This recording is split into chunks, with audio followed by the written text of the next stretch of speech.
are ready to get our Blackstone Motors preview night, and delighted to have you all your company. Great representation of clubs, Louth Gaels. A round of applause for yourselves first of all.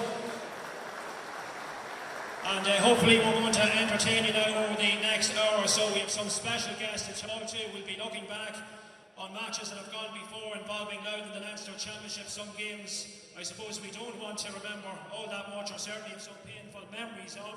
But we also have good memories, of course, and none more so than this particular season and what a campaign it has been between both League and Championship thus far. But more about that and none.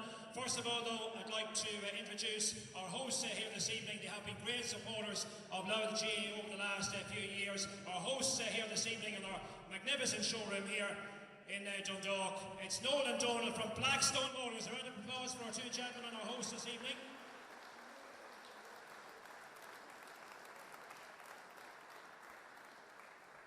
So Noel, I think, is going to talk first. Noel, you got involved with Louth a couple of years ago in the hope, I suppose, that Louth were going places and are going to do something special. And that's, I suppose, the faith that you put in Louth a few years ago being rewarded now. This has been a tremendous time to be involved in Louth GAA, Noel. Absolutely. Yeah, well, it all started when Peter Fitzpatrick walked into the office looking for a fleet of cars for the players for free, and two kid vans, one for himself, I think, actually. But Peter was swiftly told, there's the door, and come back when you have a reasonable proposition for us, and he did the week after, and he kept on knocking, and he kept on knocking, to the point where Donald's son plays Gaelic, and the young lad was down in Darver one day in a blitz, and there must have been about 1,000 kids down there. Sorry, I saw Peter running around Darver as he normally done with his exercises, and he was out of breath, and I said, listen, Jamie, will this fella ever give up? Will he? He's just, you know. But listen, can I just say to you, Peter has been, you know,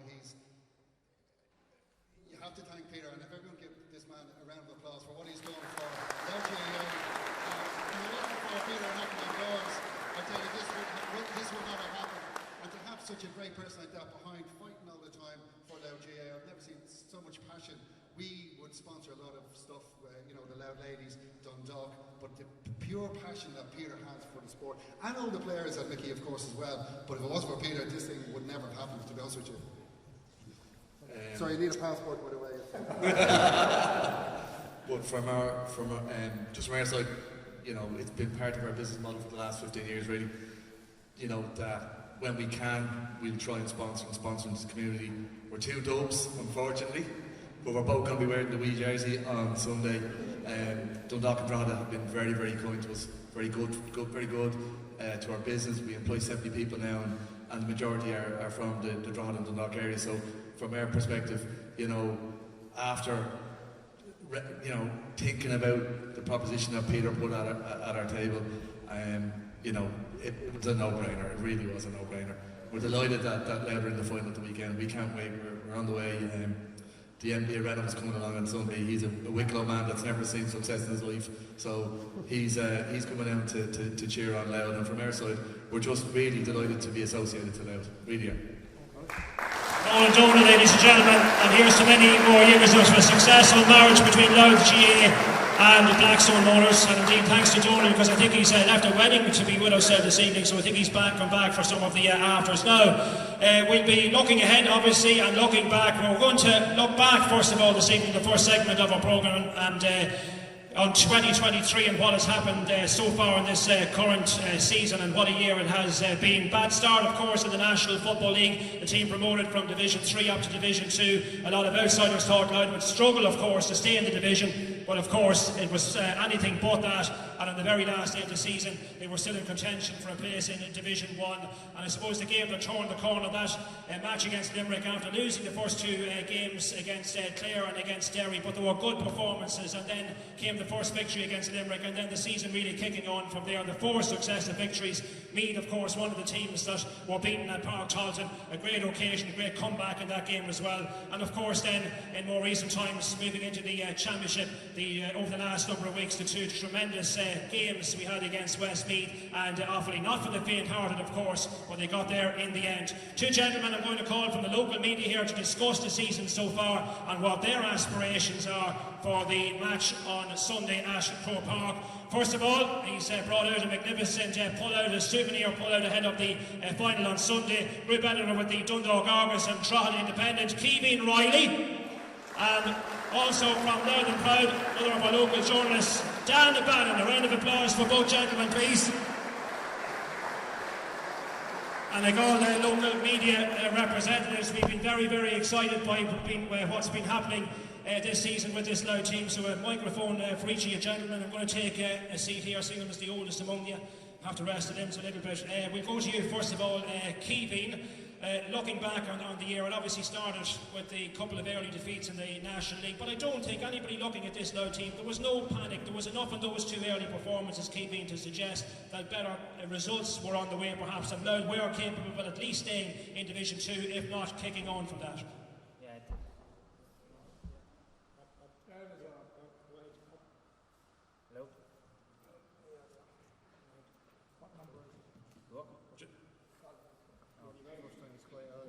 First time we're Keevin now, we can't hear Keevin. Hold on a second, we try and get our microphone sorted out. We want to hear what you're going to say, Keevin. What number's on the back? A1. And what's on the other back? A2. That's just Okay, just give us a second here, we get our sound, because we want to know what Keevin's take on the early matches this season are, so just give us a moment here, hopefully we'll get it sorted out. Just try it there again, Keevin. There you have it. Yeah. Okay. I suppose I'd be a fan of Dermot Kennedy, and a line from his that I read out every so often is "better days are coming," and I suppose that was something that was playing on your mind early in the year. Like the performances were very strong. I suppose it was sickening in ways that you lost the opening two matches, but I suppose there was a lot of encouragement to be taken from the O'Byrne Cup, particularly the Kildare match, which was you seen a real maturity in the team. And I suppose with the run of home matches that came in the middle of the campaign, it set the team in good stead. The Limerick win, I suppose, an uncanny knack that this team has since the men took charge is that they don't seem to lose the teams who they've already beaten. And I suppose that meant that you were getting into the Limerick game probably very bullish about the chances of winning the game. And obviously the way that they come back against Meath, and it just gathered momentum the whole way. It's alright speaking after the event. I got a text message from a guy from RD who'd be a regular at Louth matches, and I'd been speaking to him at the beginning of the campaign. I said, I literally can't see how Louth are going to be relegated. And obviously at that stage, that's what people were talking about, that they were in some sort of a demotion battle because of how well organised they were and the strives forward that they'd made. So probably to finish as high as they did was, if you want to say, a slight shock, but the momentum that was sort of gathered, and you were at a point where, it's probably a wee bit forward thinking to be saying that it would have been a disappointment had they not been at this stage of the championship, but you were looking at the side of the draw and saying, the progress that has been made here, this team just seems to deliver every day it goes out, and they're probably in the position where, it's not being arrogant to say that you would have hoped and you would have maybe expected them to be in. And just looking back at the early stages of the league, the late defeat in Clare, a lot of people might have been a little bit disheartened by that, because we looked as if maybe we had the winning in the game or getting a result. It didn't quite happen. And then, of course, Ulster champions Derry were the visitors the next day, and we ran them very close that day. Yeah, I think I was on the terrace with you that day in Cusack Park, and then it's such a roller coaster to finish, because Kieran Downey does so well. We're under the caution, comes away, breaks away with a goal. I think we're going to hang on and win. We don't get the draw, we don't get the win, or we don't even get the draw. But I still think, even with Derry as well, it showed that we can compete at that level against those teams. And Clare are a well-established Division 2 team. Derry were the favourites to go up, even besides Dublin being in that group. And it showed that we can really, really play with those teams. And you're thinking, right, we might have no points on the board. Clare might have been earmarked as the big 4-pointer, say. But as the things developed, and the way they play and the way they approach things, they tweak it every week towards a game-by-game basis, and just get better and better and better, just snowballs. And then come middle part of the league, like Keevin said, we're playing serious stuff. you know, and that's what gives me hope for Sunday as well, that we keep improving as we go along, and Dublin might have a lot of tape on us from those games, but the fact that we do stuff, we're so well rehearsed at doing it, they can watch us all they want, but it's very hard to stop. You know? And I mean, you know, even the comeback against Meath when, you know, we looked in trouble in the second half, Kieran Downey obviously weighed in with the points, Craig Lennon got the goal. Momentum is obviously a huge thing in football, isn't it? And from those kind of instances and games, fellas just get renewed confidence, don't they? We kind of out-meated Meath, which was probably the best thing about it. You know, we came back in, we thought we were gone, and we stuck in it, we stuck in the game. Kieran gets points when Meath are kind of thinking the game's over. They're tiring, their indiscipline cost them. So they're down to 14 men, and we have that momentum, we keep coming, keep coming. That's the thing with this team. I know we've finishers as well, but even besides that, we come and we never stop. We're relentless, even against Offaly. Like we're never going to stop. And then Meath, like Craig Lennon's goal just crescendo the whole thing. Like my young fellas with me in the press box that day, they're absolutely spoilt. You know, since that forever, that Craig just goes and he knew he was going to finish it. You know, there's a long way to go. Goes round the goalie, you're waiting for him to put it in, and he puts it in, and then that was just it. And keeping, there was almost an expectancy then from the Louth team after that Meath result. Obviously it was Kildare, Cork, Dublin the last game, but people all of a sudden then were really expecting Louth to get results and perhaps bring it to the final day, that's exactly what happened. Yeah, I made a few quid out of it, I have to say. Getting to the final day, going in against Dublin was probably slightly beyond, you know, where you expected to be. The Meath game, in many ways, was so significant because of the connection that was nearly formed with supporters and that after it. Like, there was such a giddiness around it, the fact that they looked to have blown it for all intents and purposes, like with the player up and to fall 5 behind. And the wave just continued, like the games after, they may needed to have been an audit or something, the crowds, there was an hourly, but there was a wave coming after it, and like the manner of the Kildare victory was so composed, and like it was a team, you're reflecting back previously in the cycle of this team, the Kildare match last year was such a low point, it was such a, I suppose, a setback from where you actually thought you were, and it's amazing in the space of, maybe 9 months, how much of a turnaround there was. Like, you know, the O'Byrne, I think, you know, people may say O'Byrne Cup matches are maybe irrelevant, but the fact that you got over whatever maybe mental hurdle would have been there, beating them in Newbridge in the manner you did, and I suppose the style of play and how it adapted down there, like Kildare went over and back and over and back and over and back for periods in that game. They couldn't get through. Louth were hitting them on the break and getting scores, and I suppose that's a template we've seen throughout the year. But how composed that game was that the game Sam got injured, like, the team recovered, and like you saw it out quite comfortably. It's amazing how calm and how assured the team was, and I think that was even more so than the Meath match. That was the one where you seen the maturity setting in, and that was the one where there was the real marked improvement. You said, there is definitely something developing here. But there's been an evolution from last year, and you see that in our attacking play. You know, we're not just like getting men behind the ball. It's taking telling people we're not a defensive team. You know, we're a counter-attacking team. We structure things right, and we go very well and very hard when we can attack. Seeing the scores we're putting up, you know, the way we're scoring, the variant in our score and play as well. That to me is a massive evolution. We're probably ahead of the curve with a lot of teams in the way our play is nearly like running sets in like basketball. And you can see that, and it's nice to watch, you know, getting them scores and figuring other teams out, and seeing other teams not being able to figure us out as well gives you great reassurance, unusually for a Louth fan. And I think you're talking about the evolution of the style of play. Obviously, Sam Roy clocked up serious totals last year, but Louth's style of play, I'm not saying was strictly around maybe drawing frees, but a lot of it last year was, I suppose, keeping the ball, working the opportunity, and teams were fouling you when you were trying to make the penetrations through.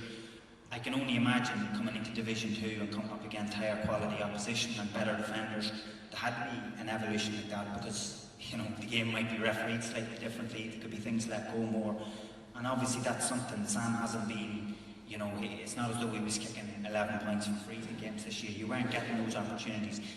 The scores are coming from vary in places. You see Donald McKennie coming up and kicking a point with his left foot in games. Daniel Cork and Peter Inch have all got on the score sheet at times this year.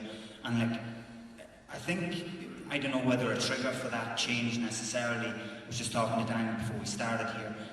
The most significant game in the management's reign, as far as I'd be concerned, was the Cork game last year.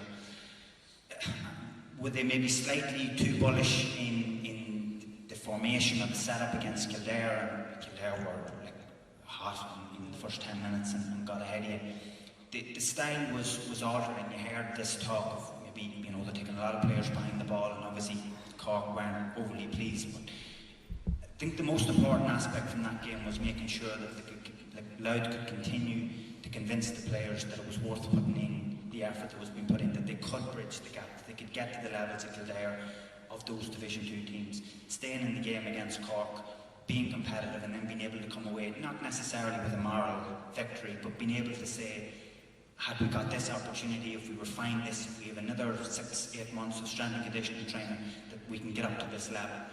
And that's the way it's unfolded. In my book, I'm not necessarily going to say that was a turning point, because you were always on that upward trajectory.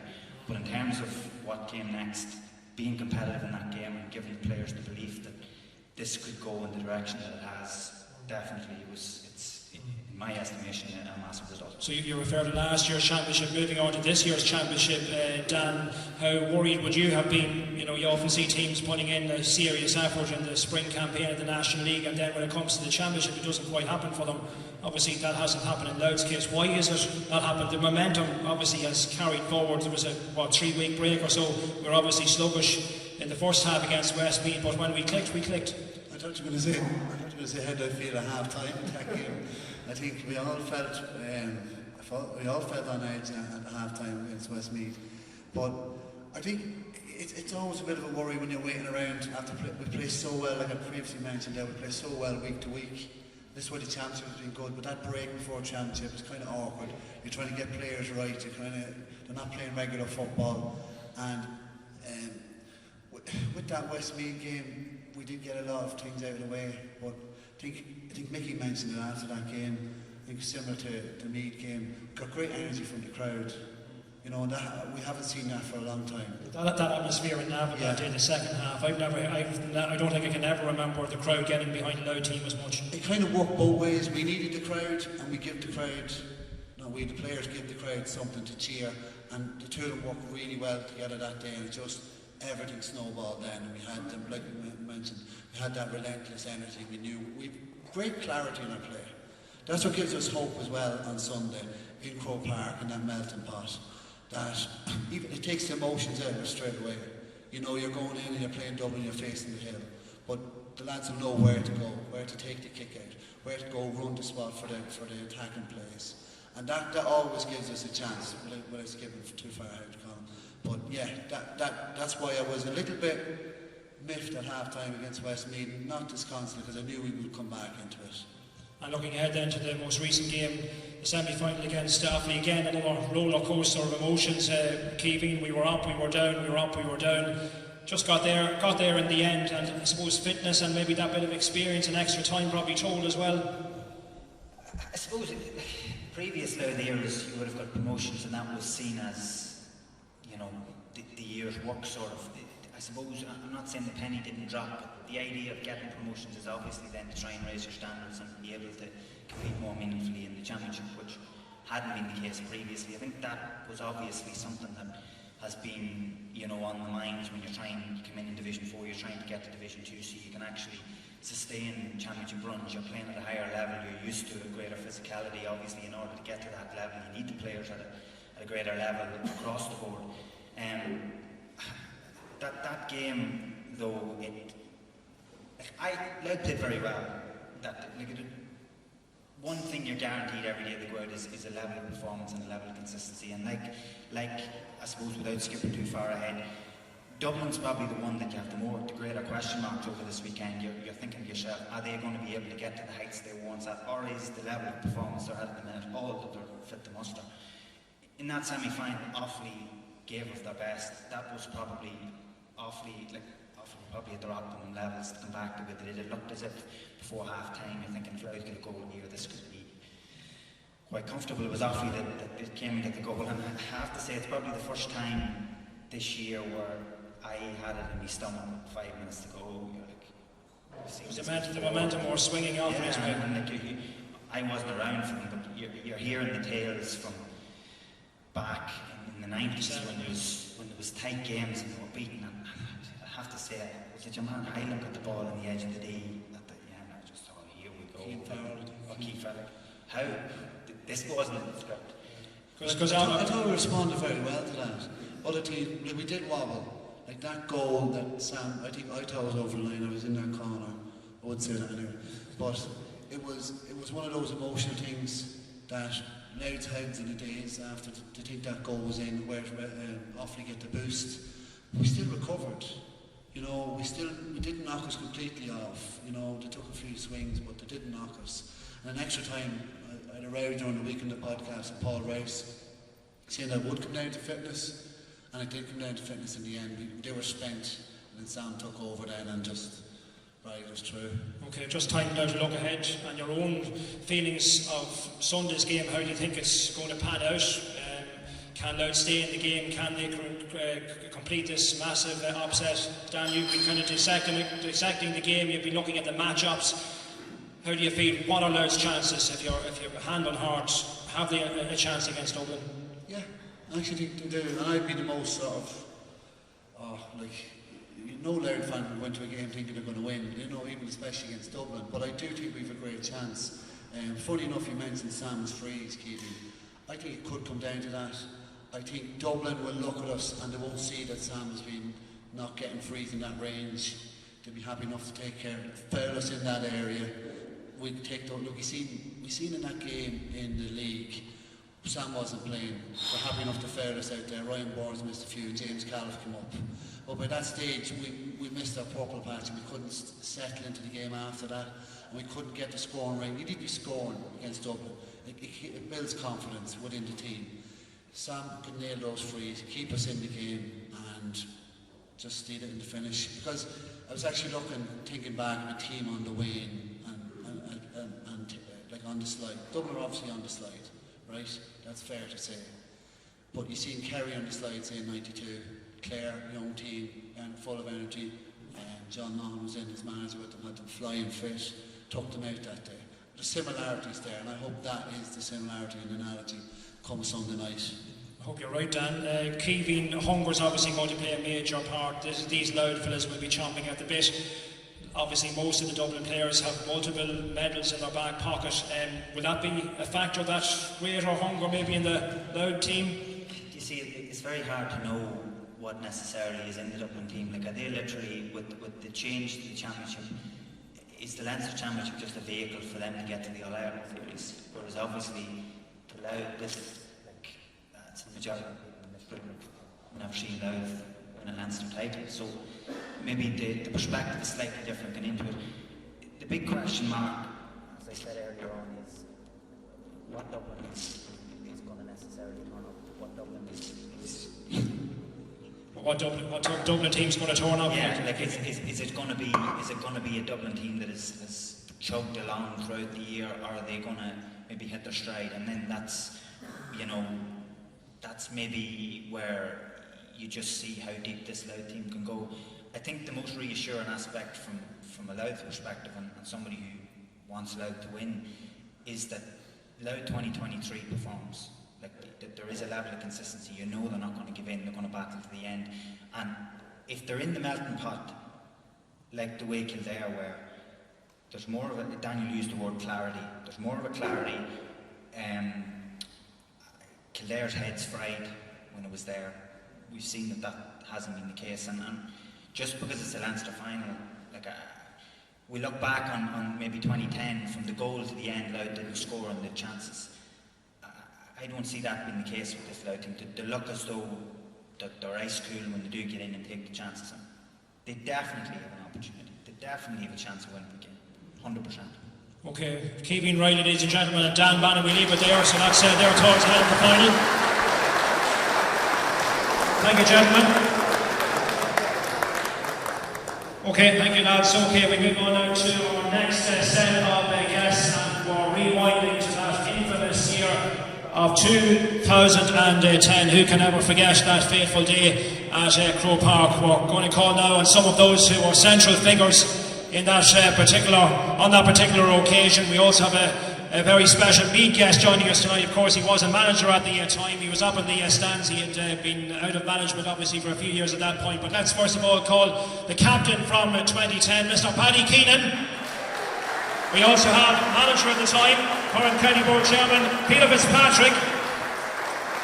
And the man who served as Meath manager for 23 years, the legendary Sean Boylan, is going to join us as well. Round of applause for Sean all the way from Dunboyne. Delighted to have Sean with us this evening as well.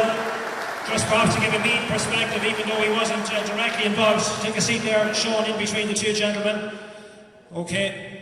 So we're squeezing the Meath man in between the two loud representatives here. Okay, so... Well, I suppose we'd be remiss, we can't not talk about 2010 as much as we'd like to, I suppose, forget about it at this stage. Paddy Keenan, first of all, captain on the day.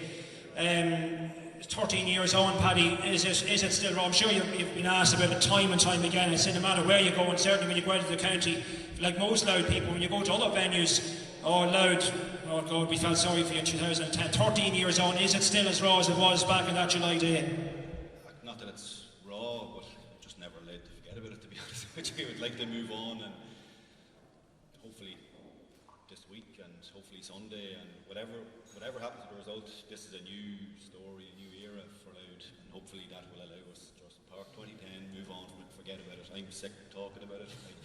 13 years on, and no matter where I've been on holidays, Spain, America, everywhere, people still talking about it. And well, we're going to be asking another couple of questions about it. Just take us back to that day, because I remember interviewing you after the game in the dressing room, Paddy, and it was stomach churning, wasn't it? It really was. It was the feeling among Loud supporters. Nobody just knew how to react. It was just absolutely horrendous finishing the game, wasn't it? Yeah, and look, you can always look at performances and things that should have been done in the field and didn't happen, and missed chances and this, that, and the other. But we didn't perform ultimately all that well in the second half. We probably did in the first half, and regardless of what happened at the end line at the end, I think in the back of the head, a lot of the Loud players themselves will look at their own performances and things that we should have done. So I know we have all the excuses in the world, but at the end of the day, we didn't finish it out, and we gave the ball away. We gave frees away. I think I gave two frees, scored the frees away in the second half.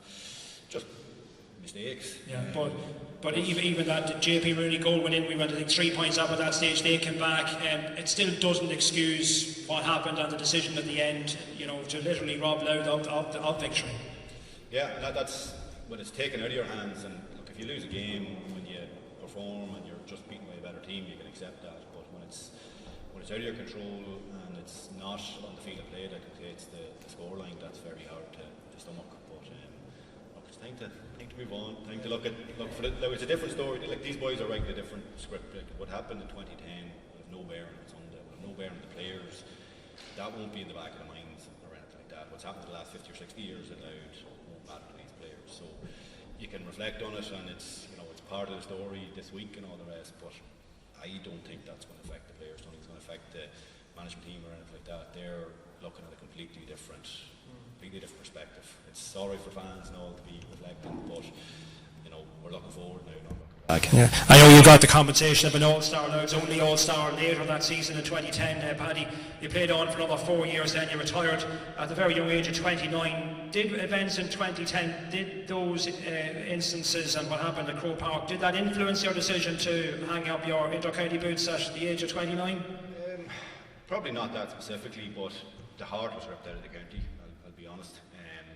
A few boys went travelling, a few boys retired, a few boys finished up, never made themselves available. They just got such a sickening from that time, and hard to put the work in again after, when you have put the work in, you've gotten to that level. You probably should have won on the field of play, and you didn't, and it'd be taken out of your hands. It's very hard to go back to the well again and put that work in again when it was so difficult to get there, and then for it to be taken away from you. So I wouldn't say that was it specifically. We were after getting relegated back down to Division 3, and I remember we were in the middle of the league. We weren't going great in the league. I was captain at the time. I said, I am not playing Division 3 again, because after getting to Division 2, pushing to Division 2, getting to a Leinster final, that's the level you want to be playing at. And you know, the heart was kind of taken out of that team when we slipped back into Division 3, and then I suppose work and injuries and stuff like that. Was busy with myself at the time, and I said that really that was kind of it. It wasn't specifically 2010, but it certainly had a bearing on how the following years fared out. Yeah, and it's probably taken the county this long to recover, Paddy. 100%, and that's the fan base died away in a lot of ways, because again, fans got a sickening of it. You know, they didn't want to be near looking at the team, didn't want to be up to Croke Park watching games. The performances weren't there either. You know, it was great to see Dundalk getting to Europe and doing well. You know, we went that way, Dundalk went that way, and for a lot of young players and young lads around the county, they were looking at soccer instead of Gaelic for that 10-year period or whatever. So, you know, our loss was Dundalk's game at the time, and look, I think we're reversing that now, and I think you're seeing it genuine. I don't even think 2010 had the same buzz about the place than there is this year, because the lads have done it from Division 4, Division 3. They've competed very well at Division 2, and lucky in a lot of ways not to get promotion from Division 2, whereas you can see there's something building now, whereas 2010 maybe it was a little bit of a flash in the pan, because we had a terrible league campaign in 2010. We were terrible in 2008, terrible in 2009. There's something building there, and you can see that, or you can feel that around the county, and you can see it at the games, you can see the support, and the more noticed kids going around in loud jerseys. That hasn't happened in the last 10 years. So there's definitely, it's hard to put a finger on it, and it's strange being in a loud county or, you know, a supporter or whatever, and just feeling that buzz, because we're not used to it at the end of the day. But there's definitely more about it to me anyway. Maybe that's just because I'm not involved as a player, but and would you like to be involved now as a player again on Sunday if you were given the opportunity? I'd put on the boots on it, but I don't know if I'd be fit for the running that some of the lads are doing. Like, you just see the work that they're doing. Yeah, even the physical element of it, that's even stepped up a couple more notches since 2010. Yeah, like you're looking, you take Conor Grimes as an example. This size of that man, the miles he's running in the games, the pace he's moving at, and I'm looking even Kieran Murphy as an example at the Pats there. Like, you know, first year in, thinking that he might settle himself in the county. Like, he's, as just one player as an example, he's grasped the thing. He's physically gotten bigger from last year with the club, and you know, people talk about Fitz, or people talk about Mickey and Gavin and the work that they've done, but you have to look at the players. Like, some of them are putting savage work in individually. You know, the physical shape of them, the work they're putting in, the legs, that the way they're finishing the games. Like, a lot of that is down to the players themselves, with obviously the system, the great men around them and background team and coaching and all the rest. But you have to admire what the players are doing, because even from when I finished, county football has gone up another notch, and I didn't think it was nearly possible at that stage. And you know, a lot of that is a choice by the players to do it and put that work in. The time it takes to be a county player now is phenomenal, really phenomenal. So for players to be putting that work in when 2-3 years ago you're down in Division 4 at the bottom rung of the ladder, to be where we're at today, you have to serious work, yeah. You have to give them serious credit. Okay, we might come back to you in a moment. You might just hand that microphone now to Peter Fitzpatrick, current County Board Chairman, but of course in 2010 you were running the line, Peter. Looking back, 13 years on, you had some, look, Paddy, only one of the players at your disposal. You had so many, that team was laced with tremendous players, great servants. Your memories going back to 2010, is it for you still as raw, and do you find it difficult to talk about the events of that day, Peter? It's just, Colin, when I look back, when you look at the panel of players we had, we'd actually got a fantastic panel of players. I took over the management of the team in 2009, and in 2009 Louth were very lucky not to go down to Division 4. They stayed up on score difference. So taking on the team, the main objection that year was to stay in Division 3. And in fairness, we've done really, really well to stay in Division 3. And what we've done then, we did a challenge match against Monaghan down in Killarney, and Monaghan had a full team, we had a full team, and we actually gave Monaghan a bit of a humming. So we decided that we went away for a weekend up to Bundowan, and we went to Bundowan, we went to famous Brian McAniff. So what we done was we did a training session, and Brian McAniff came on board. He said, listen, he says, do you mind if I do a training session with you? Because he said, in all the years that he was in Bundowan, he said he'd never seen such a fine bunch of lads come up. So Brian did a couple of training sessions with us, and then we're heading home, and he says, do you mind if I called in to see Indav on Tuesday night? So Brian McAniff was a massive big plus in 2010. And the first game in the championship we played against Longford, and the score was, I think it was 8 points to 4. And I will be honest, we were lucky probably to beat Longford. But then there was a bit of a leaf got in the team. We played then Kildare then the following 2 weeks out there in Navan. I think Ray Finnegan's goal. Yeah, I think Paddy, you'll agree. To me, now, I don't care. I've been involved with live football a long time, and to me, I think it was the best performance I ever seen for the Live team. But when you look back and the calibre of the players we had, it was unbelievable. And then I remember talking to Keir McGeeney after the match. He honestly thought it was only a matter of form. Kildare was one of the favourites, won the All Ireland that day. I thought they were absolutely fantastic. Then the next game we played against Westmeath, and honestly, like, you want to see that the performance was second to none. The team played absolutely fantastic, and you know, we bet Westmeath, and next thing was the co-park for the Leinster final. And I remember one Friday evening we were doing a kind of a press conference, and all the national players were all there, and all they were doing, I'll try to be smart, Sean, all they were doing was talking about Meath, and much Meath was going to be loud by. And someone says to me, started to ask me questions about the Meath forward line. And I said back to them and said, what about the Loud forward line? Because I don't think people really realise how good of a team we had. We had an absolutely fantastic team, and on the day, like, I have to be honest, the boys couldn't do any more. They played absolutely fantastic. I just thought we've been unlucky. Paddy says maybe when we went 3 points up, like, you know, we had a number of chances of going a few frees. We had a few opportunities, and listen, what happened on the field happened on the field, and I'll be honest, there's not a day passed me by and thinking about it. But I will say one thing, and I want to say it here. Louth and Meath have got an absolutely fantastic relationship. Since 2010 and before 2010, any time you go over the park, Todd, and, like, you know, the friendship is second to none. And I'm a very lucky man here this evening. I'm sitting beside Paddy Keenan, probably the best Louth player that we ever had. Sean Boylan, who's probably one of the most famous managers of all time. You have Mickey Hart down there at the moment. It's like, and look at the crowd we have here this evening. This is where we want to be, Colin. I remember years ago I was playing for Louth back in the early 80s, and we played Kerry in the challenge match. And Mick O'Dwyer was the manager. And after the game, we went to the fair was for a meal, and Mick was having a chat, you know, and someone asked Mick O'Dwyer, what about this famous Kerry team? And he said something, I was only 18 and 19 at the time, and it always stuck in my mind. He said that he could manage any team in the country to win an All Ireland. And I was thinking, we stupid young fella, I said, and how do you work that out? He says, if you get the commitment, the passion, and everything else in the moment is. And that's why I think what Mickey Hart and Gavin has. Because I'm not trying to be smart, is coming in as County Board Chairman, Division 4, down the bottom of the division, we set up a selection committee to try and get a manager. There was two goals we were looking at. We want to get our own stadium, because in fairness, as a young fella, 13 and 14 years of age, all I wanted to do was play for the dog. The reason was to play up in Ovia Park. We're only one of all the counties in the country that hasn't got a stadium. So if you're going to build a stadium and people say, so what do you want a stadium if we haven't got a team? And I will be honest, I think one of the best things that Louth ever done was to go to the likes of Mickey Hart. Because like back again is, we had an opportunity back in the 80s and 90s, Colin, to get the likes of Mick O'Dwyer and Joe Kellan to manage the team. We had fantastic teams. We got the 6 or 7 semi-finals of Leinsters, but we just hadn't got the finish article. And we got an opportunity to get one, if not the best manager of all time, Mickey Hart. And in fairness, Mickey's come on board. He has got self-relief in our team. Like, I'm not just saying is the team we have, they're not world beaters, but he's a panel of maybe 35 to 40 young fellas that's given up 7 nights a week.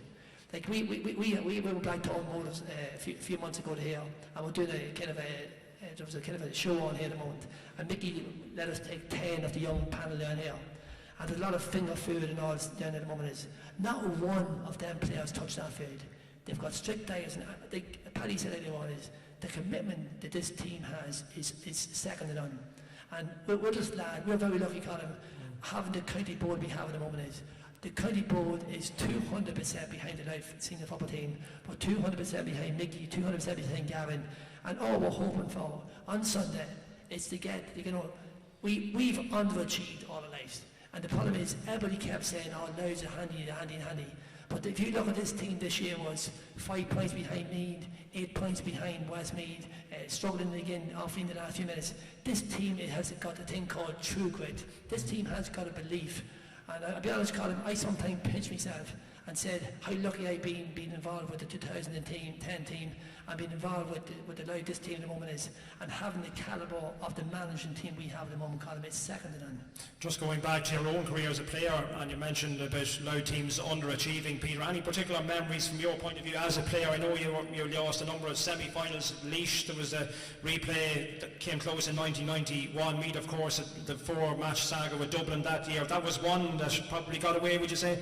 I agree, Colin, because I've been lucky enough to play for Louth for 16 years, and we got the 6 semi-finals. And I'm just, when you look back and you see the calibre of the players we had, we just didn't, we didn't believe in ourselves. Like, the problem is, if someone keeps calling you stupid, you do believe in stupid. But we've an opportunity now, and I just said, yeah, we've underachieved.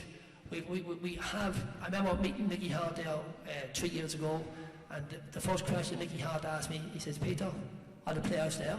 I said, Mickey, the players are there. I just, the problem we have at the moment is our best players, and some of the best players, won't make themselves available. As Paddy said there at the moment is, when you get used to playing Division 3 or Division 2 not there, the last thing you want to do is drop down. But Louth, we were in a bad spot, and in fairness, Colin, we shouldn't have been in that bad spot because we do have talent. So we looked around and we said to ourselves, why do you steady the ship? You steady the ship by going away and getting the best man to do the job. And I'm not just saying it because he's here. Mickey Hart is probably one of the most honourable people I've ever come across. When we met him, we didn't ask for a quick fix. We asked him to put a system in place, put a foundation in place. And if you look at Louth football at the moment is, our development squad are doing really, really, really well for the last 3 or 4 years. I want the 17s in the quarter final of Leinster. I want the 20s were beaten in the semi-final of Leinster by the team who've known to win it. Look at this year alone, like this is going to be a third time playing Croke Park. And we've an opportunity down the road of playing the top teams at the Cowies and Mares. This is where we want to be. And if we want to be, we want to maintain what we are at the moment. So I'm just trying to say at the moment, like, if you look around here, look at the quality of people we have out here at the moment. Is like, you know, who'd ever think 4 or 5 years ago that we'd be up here in Blackstone Motors, having the likes of Paddy, Sean and Nicky and everything. This, Colin, this is something you want to pitch yourself at. But all we hope is over the next.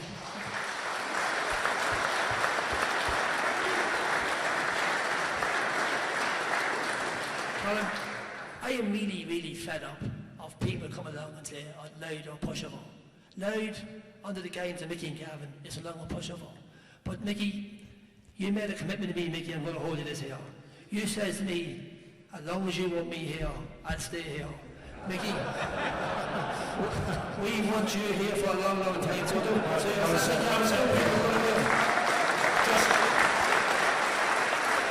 Just a final few questions going back to 2010, and I'm sure the audience here this evening would like to know the answer to this, Peter. You've gone on to become County Board Chairman. The referee on that occasion in 2010 has gone on to become Tyrone County Chairman. Have you had any correspondence with the referee of the day in the intervening years? No, the only interventions I had was, and after the 2010 final, I just wanted to ask him one question, right? Just ask the question, why didn't you consult your umpires? So none of the field, and he called me into the dressing room, and I sat in the dressing room with him, and he says to me, well, what do you want to ask me? I says, I can ask you a question. He says, why didn't you consult your umpires? He couldn't answer me. And he said to me, well, he says to me, if it didn't, he said to me, if it didn't allow the goal, I was going to give a penalty. And I says, why didn't you give the penalty? He says, I don't understand you. I says, he could have missed the penalty. You know, so I said, what you done was absolutely and utterly wrong. I said, you don't realise what you've done. But he did admit it. He did admit it that he made a mistake. The question did ask him, the only way he could rectify that mistake was to put down on his result, to change his result. He couldn't do that at the moment. But I will be honest, the only really annoying part of that thing was, like, we were not, as a county board, strong enough to fight our callers. And that was very, very disappointing. Croke Park was very, very disappointing. And the only other disappointment was they made Meath the scapegoat. To me, that was totally and utterly unright. As I said here, we have a fantastic relationship. When I heard we were having this thing tonight now, right, one person I wanted to come here tonight is Sean Byron. Because honestly, Sean, I have nothing but total respect for you, Sean. Is honestly, like, what you've achieved with Meath has been on Meath. You know, I called you, you'll never with Mickey Hart at the moment is. But I'm just going to say, Colin, what happened happened. And I think now is the only way that Louth can go forward is to start winning the Leinster Championship. Mickey, I said to Mickey day one is we want to get to a Leinster final, but more important, we want to win a Leinster final. And I think you couldn't get a better captainship than Mickey and Gavin. And Paddy has said it, the commitment of this team is second to none. So all I hope is on next Sunday that we're in Croke Park next Sunday with the red and white. And I'm telling you, like you said, calling yourself there, like the game this year on Park International, you never heard that like it. I hope with 5 or 10 minutes to go that we've an extra man on them benches in Croke Park. And Colin, I just hope, and if anyone deserves that this Louth team has put some effort in, and all I hope is that they get a just reward and take back the Daily Cup on Sunday back to Louth. Okay, Peter, we leave it there for the moment. So here we have to hand the microphone over to Sean Moylan. Delighted to have you here in Louth territory this evening, Sean, but we're all very familiar with what you've achieved in the game. Obviously, you've been involved with Colin O'Rourke in the backroom set up in the last few months with Colin. But take us back to, I suppose, 2010. You understand you had finished up as manager at that stage. I think you were 5 years out of it at that stage. Peter said, as he mentioned there, Meath they were put in an impossible position. Really, it was a no-win situation, wasn't it, Sean? Colin, can I tell a story? Twice in my life I got a belt at a match. Once it was up in Newcastle. It was the day that the new dressing rooms were opened and we were playing down. And Mickey will tell you, when you're playing down and they want to play you in Newcastle, you know they're being business because there's the sea, there's the wind, there's a storm, there was snow, there was everything. And one of our players, he had a pneumonia during the year, and in the second half we were playing against the wind, so there was no chance that he was going to get a ball. So I went to him in the dressing room. I said, "Listen, Peter, I'm taking you off," and I told him the reason why. He said, "Sean, that's grand." And so Mick Lyons and Joe Castles were the selectors with me that year, and I'm walking out along the sideline. The next minute, bang! I got a belt in the back of the neck, and I turned round, and it was like that, right? And Mick said to me, Sean, he said, "I'll take him and keep going." But it was the chap's father, right? And Jack Booper was the president of the association. And Jack was looking down, he saw the whole thing. He thought it was the best thing he ever saw in his life, right? Because it reminded him of years and years and years ago. The other thing I'll say is this. My first time to be an All-Ireland with the Meath team playing was that 57 All-Ireland. And Meath won the minor. And I was right behind the goals, and you had the red Meehan, and go on, you could go through every single one of the team, and they were amazing. And the affinity grew up. And 5 years earlier, I'm down in Mohill in the County Leitrim, beside where my mother's village was. And I was sitting on my uncle Charlie's knee, listening to the radio, the replays of some of the matches with Louth. And it's strange that the day in Croke Park that you're talking about, because I was after having cancer, my 2 knees are dislocated, I got a call to say that there was a seat for me in the Arc Cola. I'd never been in it before, and I was sitting beside, I don't want to use his name, but he was a former All-Ireland medal winner for Louth, okay? And we're sitting together. And they used to call it Cripple's Corner because Jack Booper was beside us and he couldn't move at the time. And the only problem was, when the free was taken, I saw Joe Sheridan in the square. As the free taker was running up, Joe moved out and Shane McKenny came across. And Shane McKenny was the smallest man in the field. You think he was about 10 feet in the air. And then everybody stood up. And I couldn't stand, and the man that was with me couldn't stand, and we couldn't wait to get out of the art corner to see the big screen, or the screen, to see what happened. Yeah. Anyhow, there's a man came along, and he had a big red hat on him. And it reminded me of a neighbour of ours years ago, Dan Keegan.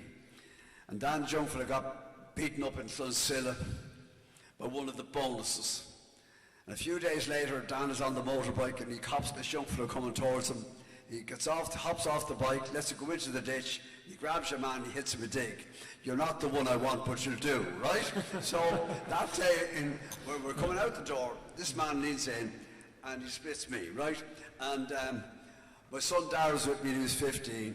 Poor Shane McEntee, God be good to him, was there. Shane wanted to go after her. I said, will you leave him alone? And I said, you know, I headed straight for the lift. I went down, I got into the car. You couldn't get out. Mickey will tell you, you can't get out until the traffic starts to move. But I was out of the way and was listening to the radio. And with that, the phone rang. It's ironic because of the year that's in it. And it was Pádraig Joyce. And Pádraig said to me, Shawnee, and he speaks real fast, I think he was speaking Irish, right? Shawnee, he said, if Joe Sheridan didn't go across the line with that ball to you, I'd never fucking pick him again. Right? Yeah. In other words, you get the score, let the argument take place afterwards. You get the score first. Now, it may seem a strange thing to say, but there's been a lot of talk, and there's been a lot of talk about Dublin on Sunday. The only team that counts in there on Sunday is your own team. And no better man than Mickey. And like, everybody thinks they know what Mickey's going to do. The lads know most things of what he's going to do. But that's the indefinable thing that makes him different. And like, with regard to being prepared or being ready or whatever. And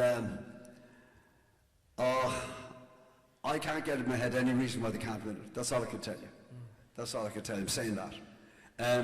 You give him a chance, Sean. That's not what I said, Colin. What I said to you, if you listen to me, I can't think of any reason why they cannot win this match on Sunday. That's not because I'm here in the County Louth or whatever it is. I said the same about Armagh when they won their first All-Ireland in 2002. And I was with Pat Spillane and I was with Micheál Murray-Hertig, and the same thing.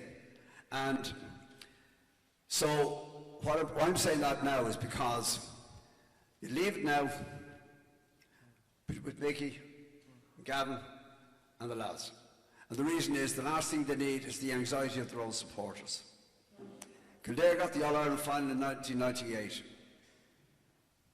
They'd beaten ourselves, they'd beaten Kerry, they'd beaten Dublin. And they met go in the All-Ireland final. The Saturday week before the All-Ireland final, Michael Carruth was having his first fight in the basketball arena as a professional. And half the Kildare team were there. And I grabbed a hold of one of them and I said, what in the name of all this good and holy are you doing here?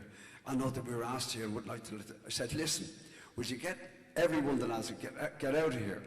Now, sometimes we mean well and we can put terrible anxiety on our own people. And I left the semi-final last year with Moss Keane, God be good to him. And I said, I fear for Mico. Jesus, why? You're the first man that ever feared for Mico. And he said, why? I said, he will never have experienced anything like the anxiety of the Kildare supporters.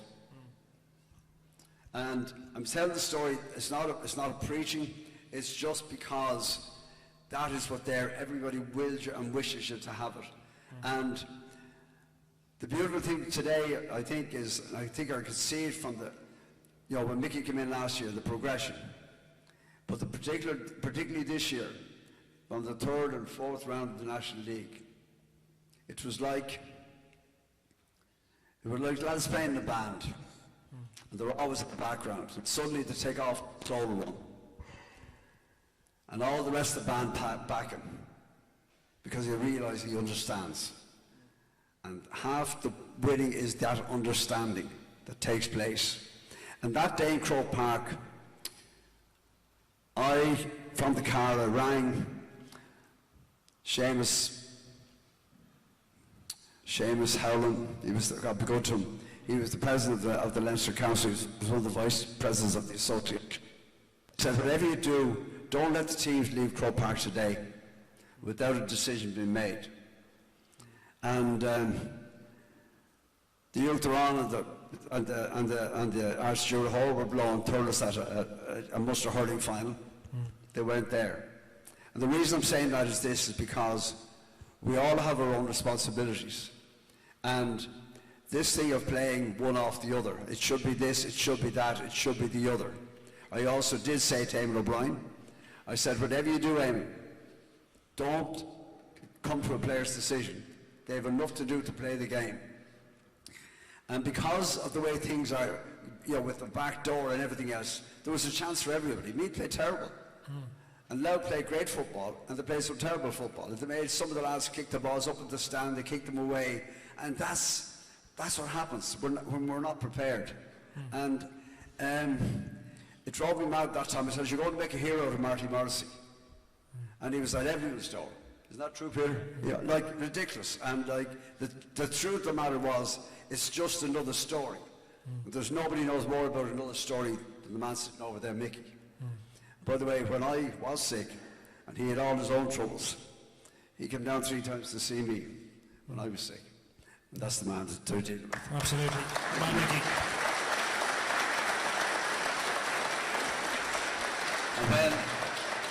And when he lost poor Michaela, I couldn't stand, 2 legs dislocated, and I didn't go up. I wasn't able to go up because it felt like you would be just making an exhibition of yourself. Do you understand? And so what you have gold dust here, lads, and thanks be to God for that. And the one thing I would always say, and Paddy will bear me out in this, Peter Fitzpatrick would have become a halfback on any team in any county at any era in the game. And the reason was he had this wonderful self-belief. He had the honour and privilege of trusting himself.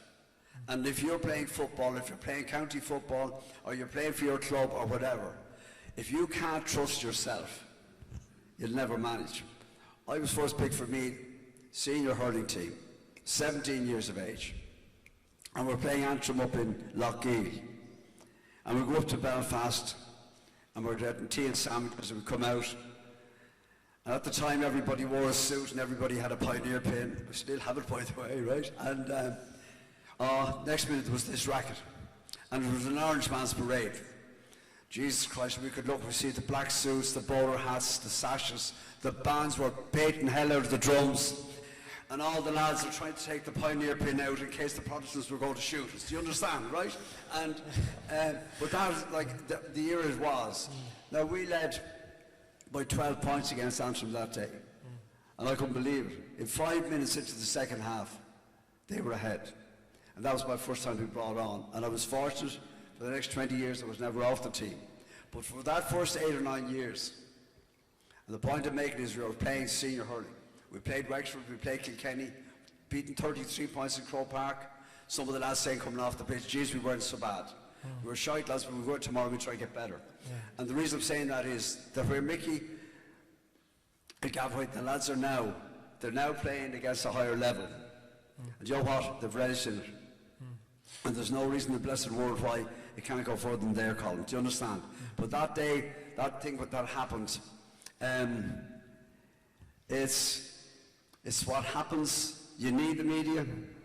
I remember one of the lads rang me when I got a tumour, and Tina's 18 years younger than I am. Shawnee was 16, Kieran was 14, the youngest boy was 4, and there are 6 of them, and I'm 18 years older than she. And this journalist said to me, Shawnee said, is it true you have a tumour? I said, it is. And he said, I'm sorry to hear that. I said, do you mind if I ask you something? He said, no. I said, look, I've no problem talking about it, and please God, I have no problem dealing with it, but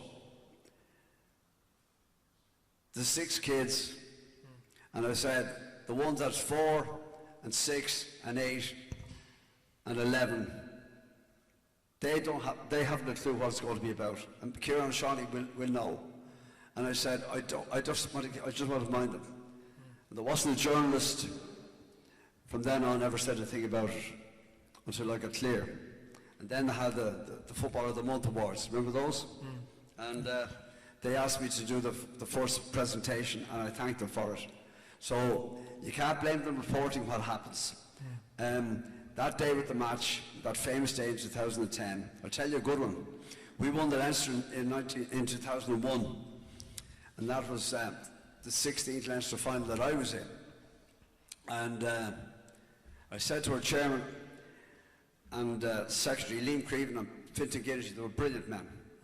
I said the system of playing in the county was changed. It was changed to a league system, and we were so used to that you had to win, and you could be beaten twice and you could still win.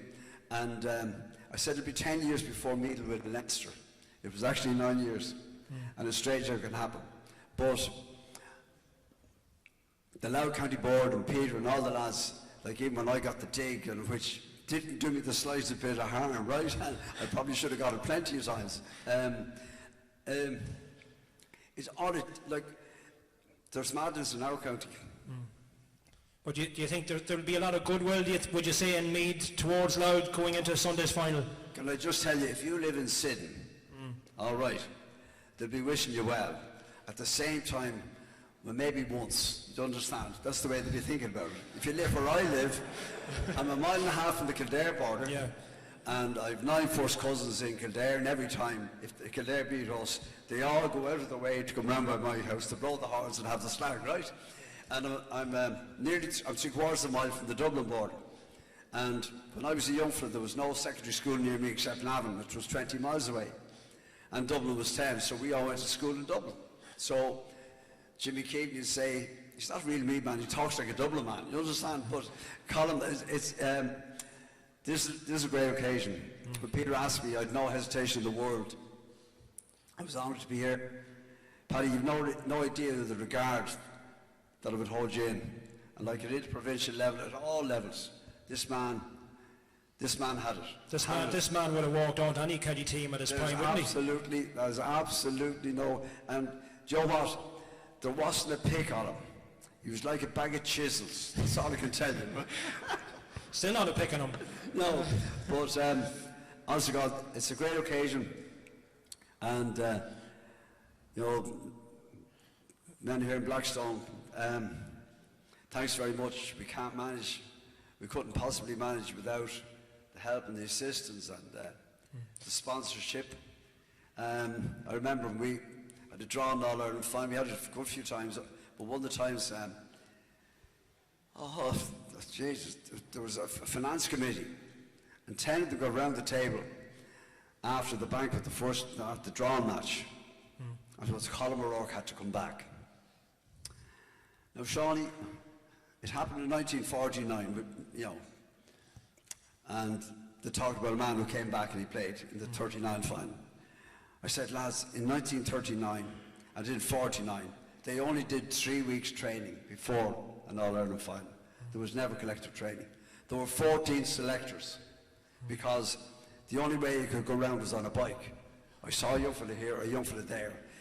And out the road near Sidon, played for Sidon, Seamus Healy. And Seamus, one day, Meath were playing a league match. And they were playing a league match up in Newry.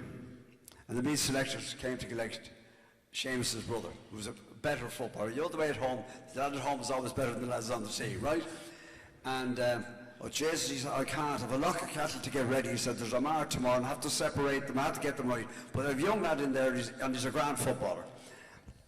And Seamus here that year, he won Leinster, he won All Ireland, he won National League. He only played for me for 3 years. Won everything. And he won everything. And that's, look, can I just say one last thing? I hope Mickey won't mind me, and I know Paddy won't, and I know Peter won't. I get a little bit tired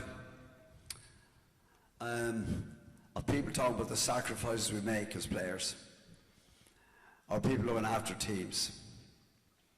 If you can't do it, don't do it. But like, can you think of anything better than the joy or the fun or the crack of what happens and being able to do it together? Like, when there was a bit of a mix-up in Kerry with the O'Shea's, right? They were saying that O'Shea's left the dressing rooms the minute the match was over. The O'Shea's had 60 miles to go home, and that's what they always did. So people tried to make something out of it. And I'm just saying, this is a great night, this is a great day, and I'm delighted to be here. And all I can tell you is, if you want to ask me about the 3 All-Irelands who were beaten in, If you want to ask me about the 6 Leinsters we were beaten in, I have no problem telling you everything about them, Colin, because they're the ones that haunt you. And don't mind me saying this, but they're the ones that help you to get better. They're the ones that help to make it. And you can't put a time on that. And people talk about he has 3 All-Irelands or he's 4 All-Irelands or 3 Leinsters or 5 Leinsters or whatever. There's the only one that counts. It's next Sunday. And after that, when you get to an All-Ireland final, that'll be the only one as well. Thanks very much. Sean Boylan, we leave it there for the moment. Thank you indeed. Famous, nice words at the end there from Sean and Paddy and Peter. We'll let you take your seats, gentlemen, and we'll have Sean back up a little bit later on as well, and he might take a few questions from the floor as well. Okay, we're just taking a little break from our chat, but don't go anywhere because we have some musical entertainment lined up now, ladies and gentlemen. This man coming to the stage now has penned a little bit of a ditty. He's been busy the last few weeks getting a song together. He's a member of An Garda Síochána here in County Louth, former player and official, very much involved in the GAA, resident in Knockbridge, and this is a song that he has penned to mark Louth's appearance in Sunday's Leinster Senior Football Championship final. A round of applause, ladies and gentlemen, for No Lochran.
ladies and gentlemen, Noel Loughran.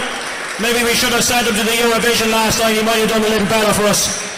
Well done, Noel. Thank you indeed for joining us tonight. That's the Leinster final song. Plenty of players being honoured there and the verses of that particular song. Well done. Thank you, Noel. Okay, could we ask you just to take your seats? We've just entering the next few minutes now, a very important segment in terms of going forward, as much off the field as on the field. And of course, a lot of you will be aware that there's a big fundraising drive taking place at the moment, because the stadium committee are in the process of selling seats for the new stadium. Fingers crossed, Louth will be playing their first game across the road here at the new stadium in September 2024. The tendering process up and running.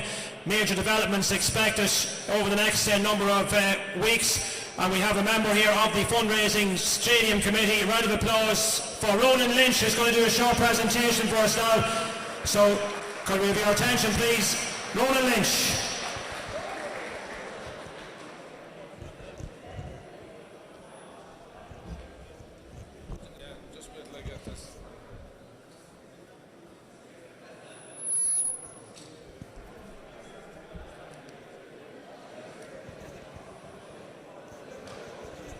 Thanks, Colin. Evening, everyone. I think it's been said a few times already, but isn't it just a wonderful occasion, and it's a wonderful time to be involved in Louth GAA. Looking forward to Sunday, of course, but as Colin has alluded to, we are also very much active off the field of play and have been over the last number of years. I just mention a couple of figures here. There might be a sharp intake of breath, but in little over 500 days, in little under 500 metres in that direction over there, the first county grounds to be built from the ground up in the country, we hope will be in place there. The first one in the country in 46 years. And we need all Louth Gaels to get behind us for this wonderful opportunity. I know that many of you in the room here are fully aware of what's going on in terms of developing the stadium, but I'm just going to quickly take you through what the stadium is envisaged to look like. In terms of playing pitches, we'll have 2 pitches. We're looking here at the retail road here with an entrance, a seated stand covered on the right hand side and a covered terrace on the left hand side with a warm-up pitch out the back. Floodlighting facilities for the main pitch, which can be televised and broadcast on RTE, on Sky, on GAA Go, or wherever you watch your games, with a warm-up pitch on the back. And this is actually the view from the back looking towards the road. In terms of the seated stand, it will be the full length of the field. It will have a capacity of 4,080 spectators, and I'll discuss this a little bit more in terms of our fundraising efforts in this seated stand. But it has all the facilities that you would expect that a state-of-the-art stadium will have. Meeting rooms, spectator rooms, toilets, disabled toilets, stairways, a player's hospitality room too. This view is from the from the Inner Relief Road, and where we have a viewing platform on the 2nd level.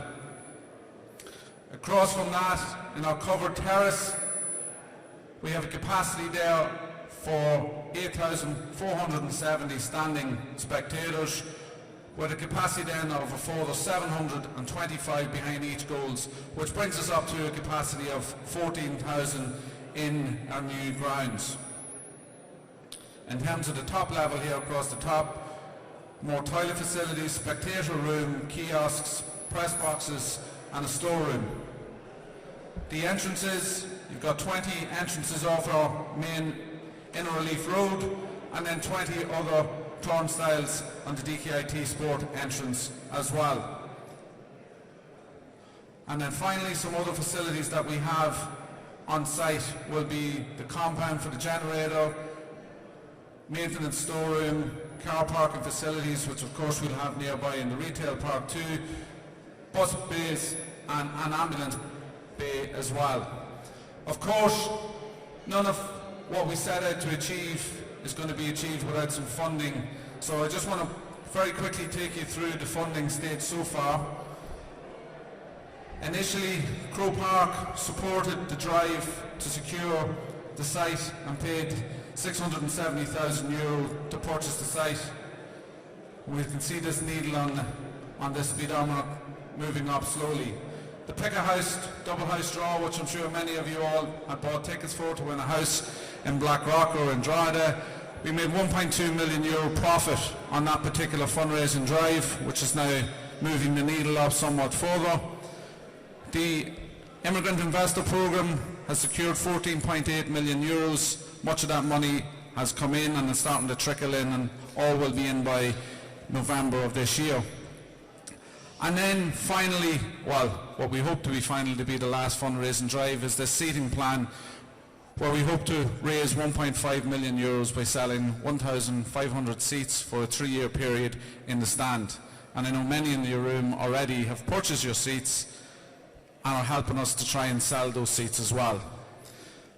That's going to take us up to around shy of €19 million, but we do require some more monies, and I know Peter and Aidan and Bob and Francie have an extremely important meeting with Croke Park in the next 2 weeks, and there are other fundraising drives and initiatives and other conversations around funding happening over the course of the next number of weeks and months ahead, including advertisement and naming rights and Leinster Council and so on and so forth. So the monies that are going to be accrued, the monies that's going to be required to see this stadium come to fruition are going to be enormous.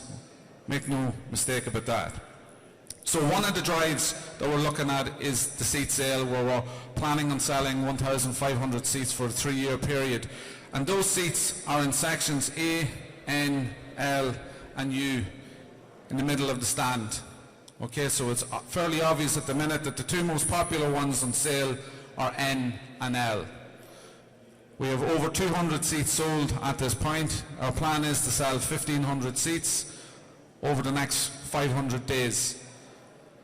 What you will get for your seat over the 3-year period is admission to all Louth Gaelic football and hurling Alliance League football matches for the 3-year period, all club adult championship finals at senior level, junior, intermediate, including replays, an invitation to the special opening ceremony and an opening fixture, and Peter has secured Dublin on that count. Limited edition stadium merchandise, which will only be open exclusively to the first 1,500 seat purchasers, and then there will also be an entry into stadium members for All Ireland football and hurling tickets over that 3-year period. A membership card, and one that is certainly gathering a lot of interest is your name being inscribed on a memorial recognition wall, or to some regard, whether it will be a wall or some sort of a feature. We're working on that, but that will only be open to the first 1,500 seat purchasers as well. And there will be first refusal on potential concert tickets and over the first 3 years as well, and already MCD and Aiken Promotions have been in contact about wanting to host concerts at our stadium. But ultimately, and the decision for us all here is, we'll get a new stadium for Louth Gaels, one that we'll all be proud to play football in, and one we'll be very proud to watch Mickey and Gavin and the players playing as well. So, in terms of what we asked, or just inform you, just to reiterate the message, your seats on sale are on A, N, L and U. They're €1,000 for a 3-year period.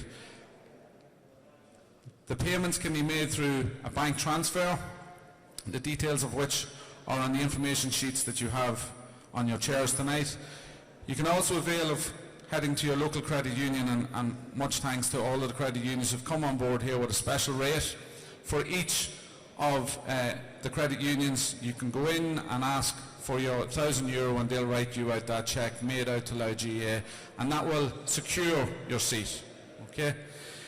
You can pay cash We are open to taking instalments. We'd much prefer to have the €1,000 up front, but if you need to make it in instalments, you can, but that will not guarantee you your seat. It'll only secure your seat when the full €1,000 is paid. We've received cheques from different personnel who have bought their seats, and Revolut is also available too as an option. So there are multiple options for you to pay off your €1,000, or indeed in some cases have bought multiple seats. And almost to finish up on this particular point, there is a seat reservation team if you wish to purchase. I'm sure you're familiar with many people on this particular board, but there are others, and this graphic is not just exclusive to this team.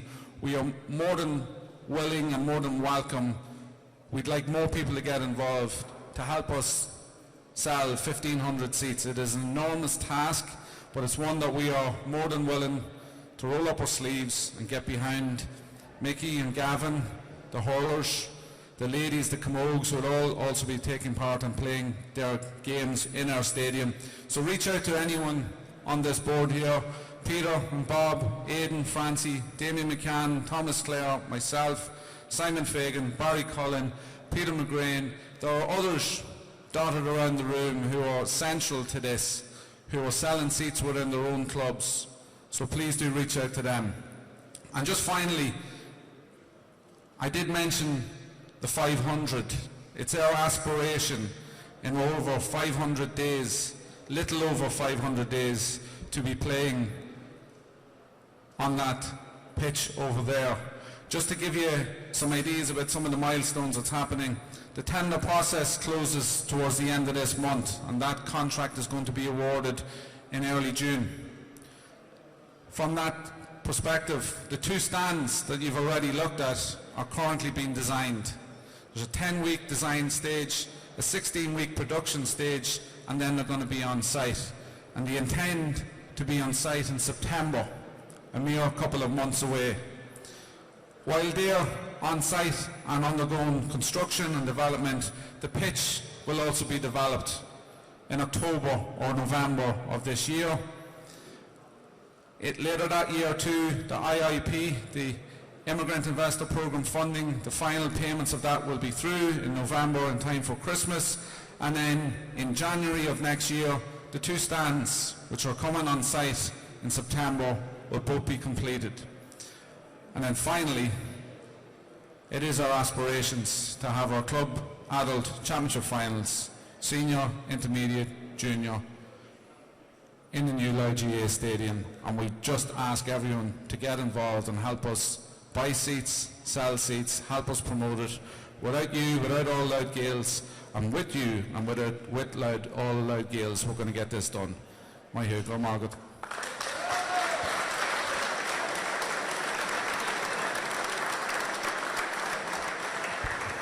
Margaret, Roland Lynch. So you know what you have to do, ladies and gentlemen. All the booklets, I think, are on the seats there, all the information that you need. Okay, back to our preview night here at Blackstone Motors, and we move on to the next segment now. And let's call on the dream team, you could say, the men, I suppose, who have guided Louth at this point. What an amazing journey it has been. They came in at the start of the 2021 season. Louth was certainly in the low ebb after suffering relegation down from Division 3 down to Division 4. They hadn't won back-to-back championship games since 2010. This man had done 18 years as Tyrone manager, 3 All-Ireland successes, 6 Ulsters during that time. He got the call from Peter Fitzpatrick, and he didn't take too long to make up his mind. He brought his sidekick with him. Well, the rest is history. Ladies and gentlemen, the Louth management team, Mickey Hart and Gavin Devlin.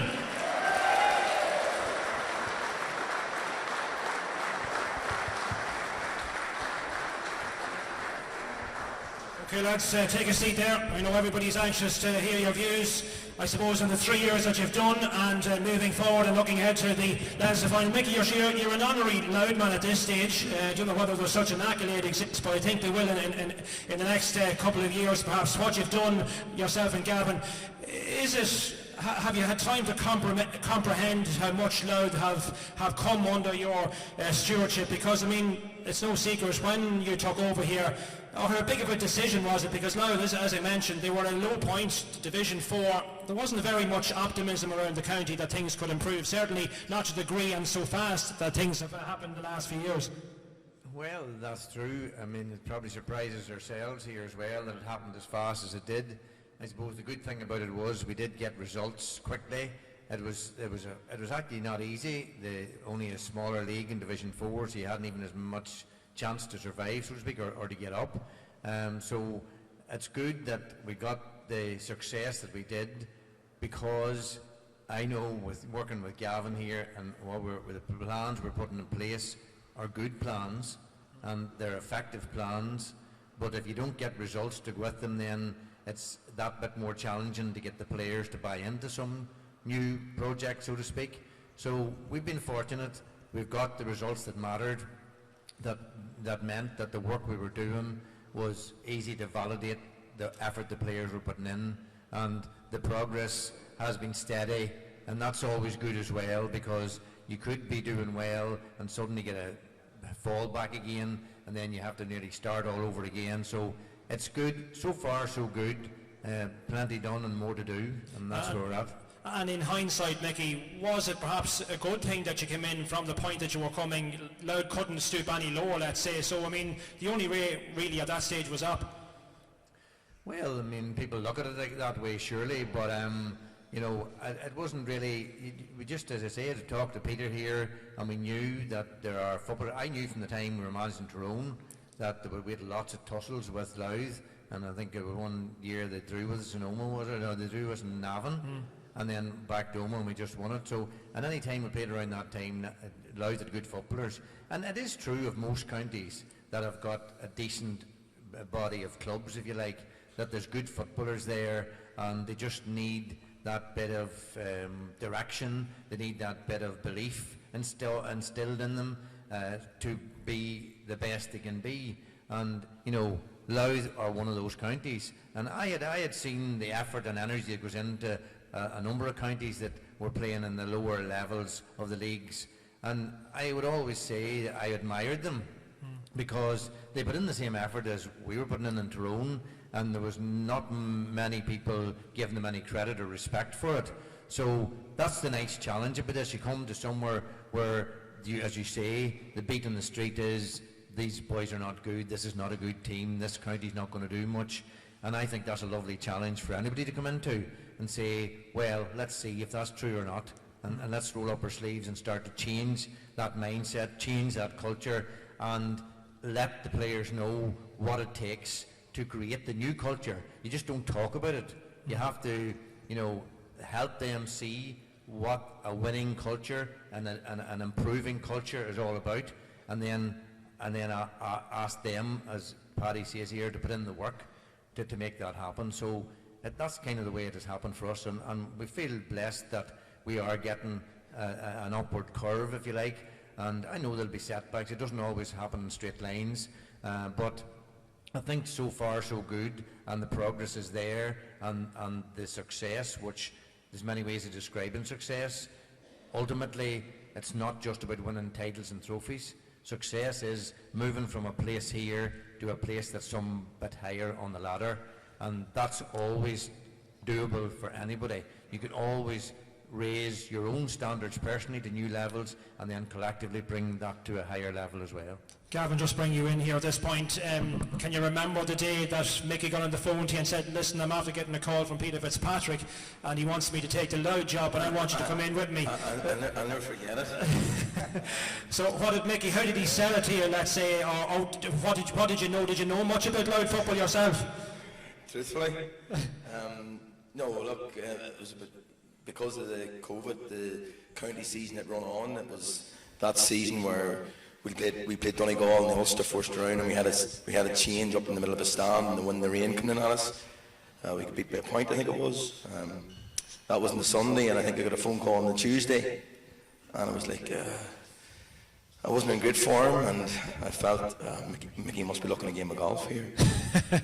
And I wasn't even too sure if I was in the form for a game of golf, but he rang, he says, where are you at? And I says, I'll come in the house here, and he says, I'll be with you in 40 minutes. And I said, whoa, this isn't a game of golf. This isn't a game of golf, what's up? And he came in and he asked me, he says, yeah, you thinking of what you're doing next year? And I think, Mickey, I don't even know what I'm doing tomorrow.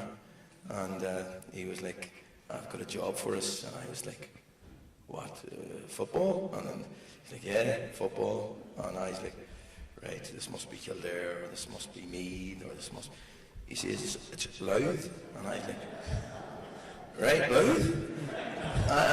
To be honest, because with Tyrone and their whole focus has been Donegal and Dublin and Mayo, I wasn't even too sure which division Louth were in. So I went and, and I started getting out my phone and Googling it and saying, whoa, they relegate Division 4 here. They haven't won a game, last year. Yeah. So, yeah, look, I think it's been a quarter of a century in with this man now. I think Sean mentioned 98 with Kildare and Galway, the 98 All-Ireland final. Well, lo and behold, that year we beat Laois in the minor final, and they were going for 3 in a row, and that was an unbelievable year. And that Christmas, January, was the first time I met this man.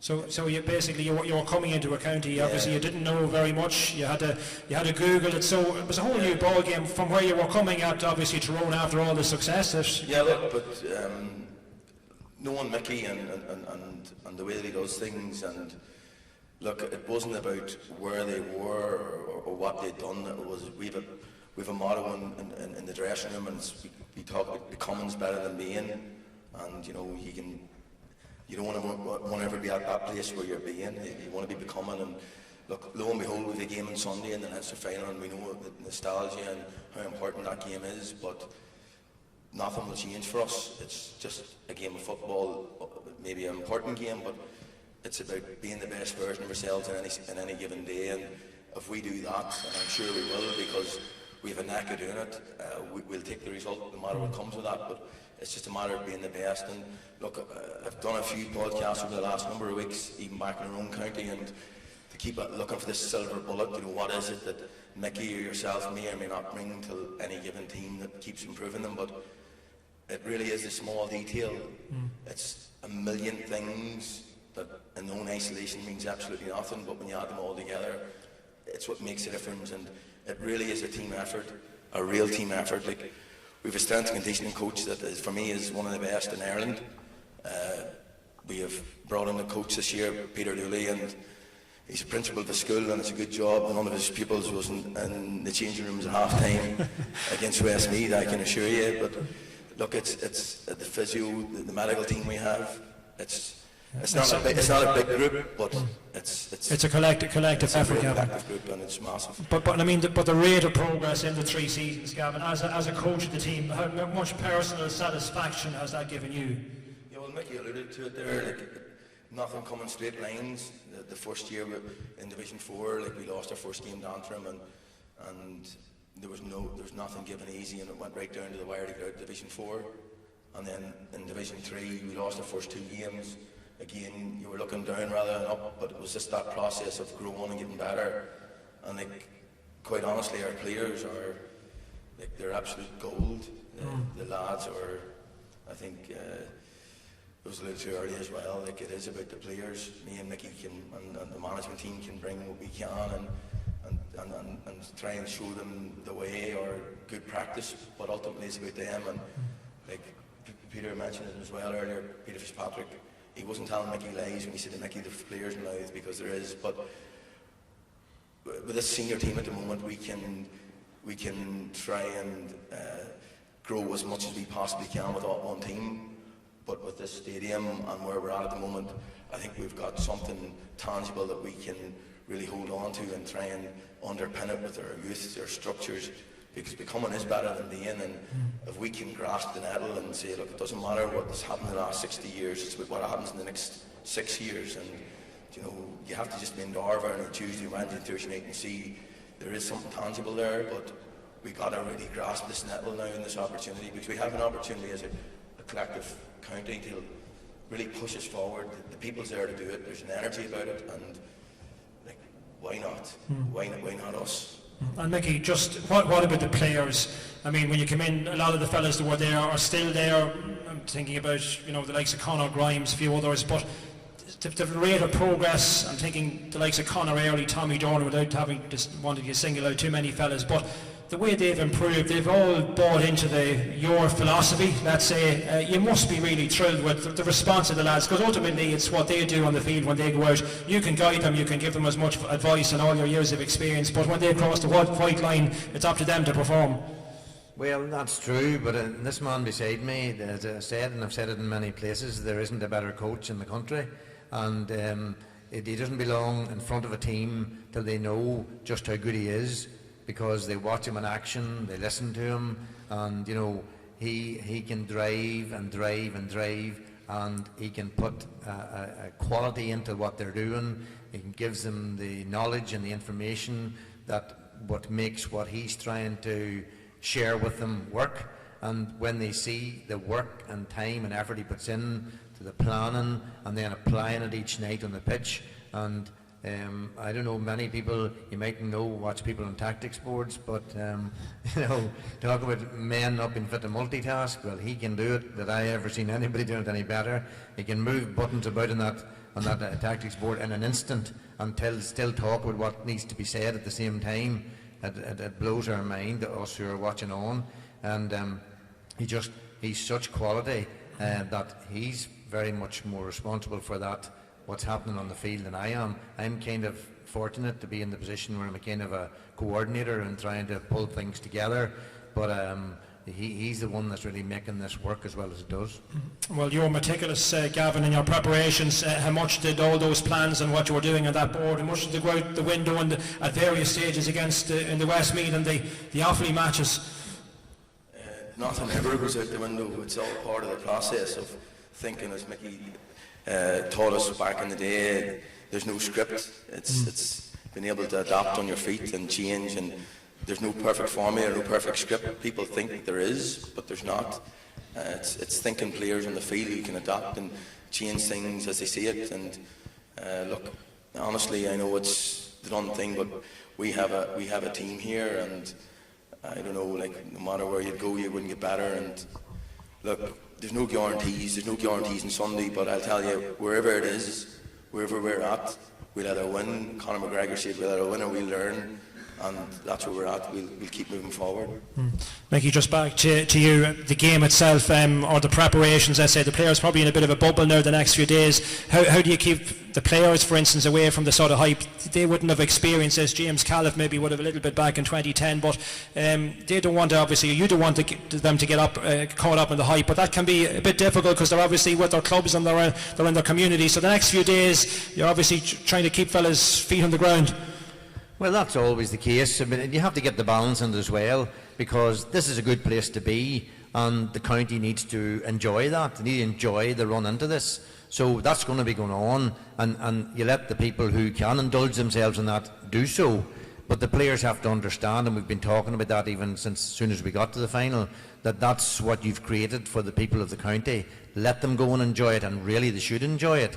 But we have to detach ourselves from this right now, and because our enjoyment will come when we do the business, and that's the way our mindset and the players' mindset need to be. You've created this opportunity for the county to get excited about Gaelic football in this season and about being in a Leinster final, but you know, the real enjoyment will come when you get the result that will bring it to a different level. So their focus is on being the best they can be, so that this excitement and this sort of enjoyment won't end on Sunday. It'll maybe only begin to get better. And we know what Louth will bring to the table. Plenty of self-belief. They will give it absolutely everything, your team, Mickey. Just a word on Dublin. People debating as to what the real Dublin is. They're on perhaps a little bit of a slide, but of course their dominance, we all know how dominant they have been in Leinster, and of course at All-Ireland level for a long number of years, maybe on the way in a little bit in that sense. But where are Dublin sitting in terms of how good they are at the minute? Are they more like the team that beat Laois heavily, or the team that just got over the finish line against Kildare, or will we just have to wait until Sunday to see what exactly Dublin team turns up? Well, I know a very good Dublin team will turn up regardless of where you want to put them. They're going to be a very good team because they have too many very good players, and the core of their team and they've new men coming on now who are beginning to make a name for themselves. So I'd say Dublin are fairly rubbing their hands with people suggesting that, you know, they're not as good as they used to be, and this Dublin team's on the wane and all of that there.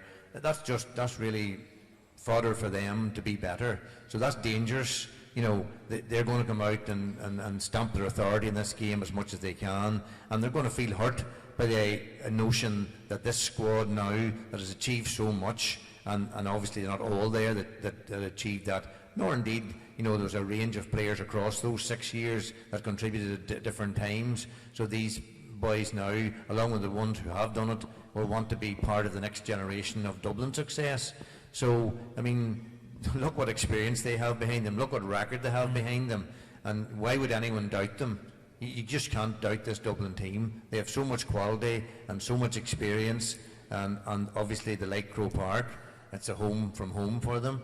So it's dangerous for anybody out there to be talking about what the state of form in Dublin is.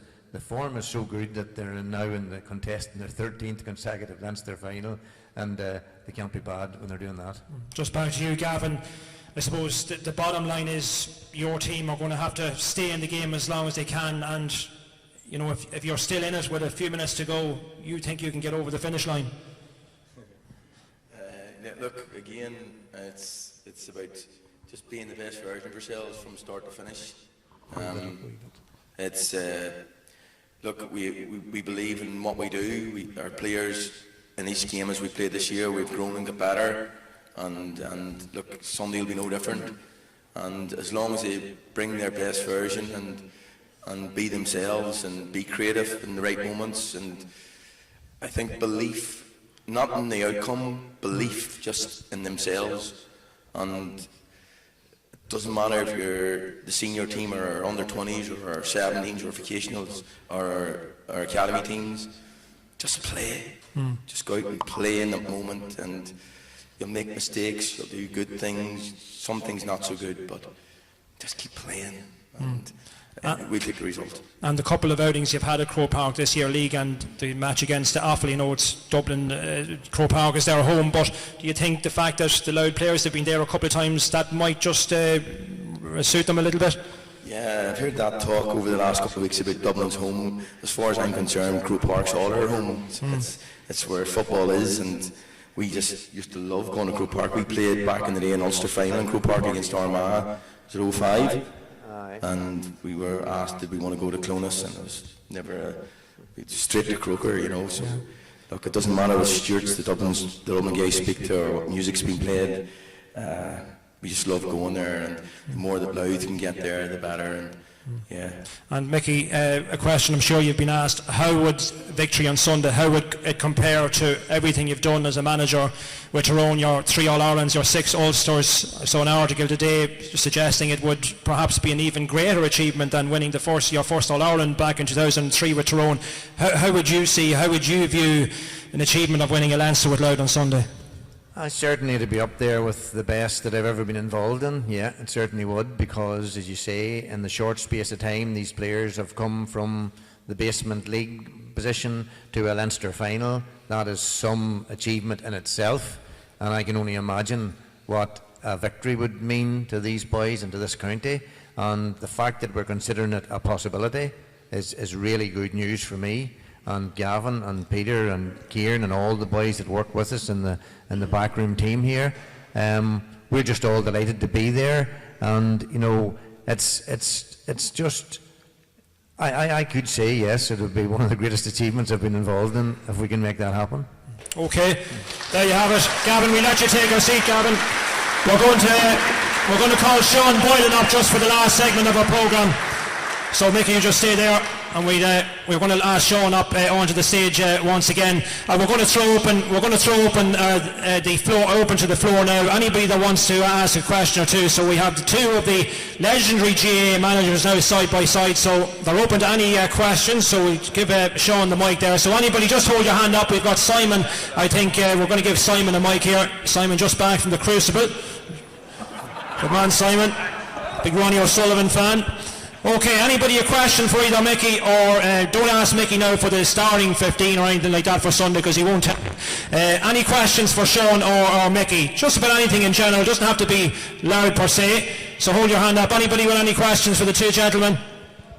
Okay, we have a hand raised down in the middle of the room there, so let's hear the first question to see. If you just want to call your name out as well and who you want to direct the question at. Directed at Mickey, Pat Bailey, Young Ireland. Glenn Ryan spoke about how unfair it was for Kildare to have to play in Croke Park against Dublin in the the Leinster semi-final. It is an advantage to Dublin, obviously, but how does Mickey feel about that? As Gavin says there, we love getting to Croke Park. It doesn't matter who is with or who is against. In 2005, when we won All-Ireland, we played 7 games in Croke Park, and we enjoyed every single one of them. So, Croke Park, as Gavin says, it may be the place that the pitch is in County Dublin, so to speak, or Dublin City, but it's just such a venue, and it's such a thrill to play there.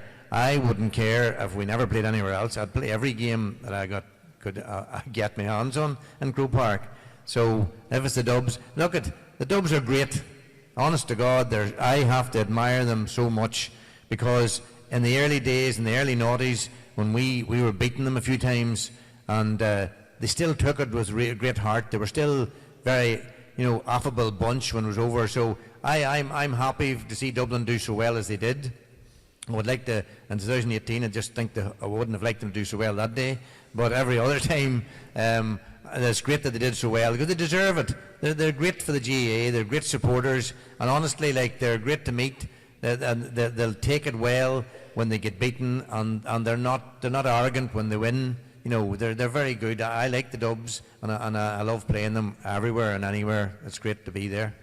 Yeah. Okay, thank you, Mickey. Any other questions? Just hand the mic down to Sean. Sean, you would have played a few times, obviously, as when Meath manager. You would have played matches, championship leagues against Louth over the years. Any particular games that stand out? You would have played them. You were All-Ireland champions twice towards the end of the 80s, and you would have beaten them a couple of times. Look, every match against Louth is a hard match. I've never had an easy match against Louth. I never had a game against Louth that we were in any way walked away with it or anything like that. It was always incredibly competitive, and I think that's what you loved about it. It's a bit like when Mickey started about going to Croke Park. My very first match at Croke Park was, which is 1,000 years ago. It was 1983, and it was a draw match. And I looked to the county board, could we play the replay in Croke Park, because I felt that the lads would want to get used to playing in there. They'd be in there a good bit, right? And there was war. Oh, sure, Jesus, having them in Dublin, in Navan, would be great for the town and so on. I said, listen, we'll be playing them in the league. And the replay at full time was drawn. They won an extra time, and they went on to win the All-Ireland, the famous Dirty Dozen, as they called it. And we played them then in Navan, in the National League. There was 29,000 people in Meath, 29,000 people in Navan. And it's the most special place in the world, but I love playing against Louth. I always loved against them. And I'll tell you why. They were blessed always with great footballers. They mightn't have had enough at the time, but that would have all gone back, even to that time in 1957. They were extraordinary men. They were great players, and they still are. Okay, nice word, Sean. Okay, anybody else with any? Don't be shy. Put up your hand. Anybody with any question for Sean or for Mickey? Anybody down the back there? Just put up your hand if you want to ask the gentleman any questions. No further questions. Okay, you got off lightly there, Sean and Mickey. Okay, that's just about it, ladies and gentlemen. Then I think we're ready to wrap up. A big thank you once again to our host here this evening, Blackstone Motors. Sean, thank you indeed for joining us, for coming over for Dunboyne. Mickey, Gavin, and all the rest of our guests here this evening. To everybody who was involved in our production this evening, Shane Cunningham on camera, and all the backroom team as well. Do enjoy the rest of your night here. I think there are still some refreshments. Don't forget to seat sale those booklets located around the building this evening. Do make sure to get involved and give your support to the ongoing seat sale. Thanks to indeed, you've been a great audience. I hope you enjoyed your night with us, and of course we wish Mickey and the team the very best of luck on Sunday afternoon at Croke Park, and let's hope come about 5 or 6 o'clock on Sunday night, it will be the Delaney Cup crossing over the Boyne into County Louth. Good evening and enjoy Sunday's match.